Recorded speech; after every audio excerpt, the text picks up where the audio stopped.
என் மருமக வீணா பௌர்ணமி நாள்ல செத்துருவான்னு கொரியர்ல வந்த ஆல்பம்ல படமா இருந்தது. என் தங்கச்சி காவேரிக்கு அவ உயிரோட இருந்தப்பவே போஸ்ட்மார்ட்டம் ரிப்போர்ட்ல பௌர்ணமி நாள்ல இறந்த மாதிரி தேதி போட்டு அனுப்பியிருந்தாங்க. ஜனா தம்பிக்கு போன் பண்ணி நீ பௌர்ணமி அன்னைக்கு இறந்து போயிடுவேன்னு சொன்னாங்க.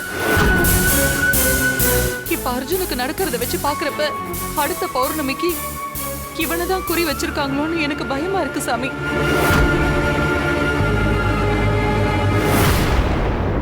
அதுதான் இவன் காதுல ஒலிக்கிற உடுக்க சத்தம் அறிகுறியா காட்டுதான்னு நீங்க தான் தெரிஞ்சுக்கிட்டு சொல்லணும்.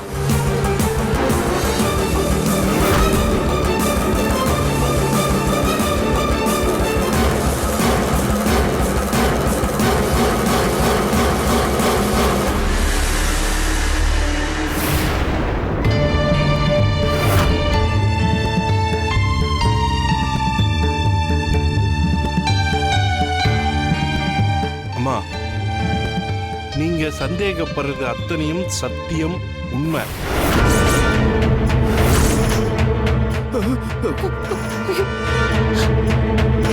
சாமி, அப்ப வர்ற பௌர்ணமிக்கு நான் தான் இறக்க போறேனா? அத என்னால உறுதியா சொல்ல முடியாது. ஆனா உடுக்க சாமியார் சொன்ன மாதிரி நல்லதும் கெட்டதும் சேர்ந்த மாதிரி தான் அந்த வீட்டுல நடக்க போகுது. கெட்ட விஷயம் என்னன்னு எங்களால யூகிக்க முடியுது. அந்த உடுக்கசாமி சொன்ன நல்ல விஷயம் என்ன? அந்த வீட்டுல இருக்கிற உசுறு பிரிய போறது கெட்டதுன்னா, ஒரு உசுறு பிறப்பெடுத்து வரப்போறது நல்லது. உசுரா? என்னது? ஒரு உசுறு பிறப்பெடுத்து வரப்போகுதா? ஆமாமா, அந்த உடுக்க சாமியார் அதைத்தான் சொல்லிட்டு போயிருக்கார். அந்த வீட்டுக்கு புதுசா ஒரு உசுறு வர வரைக்கும் அந்த வீட்டுல இருந்து வேற எந்த உசுரும் போகாது.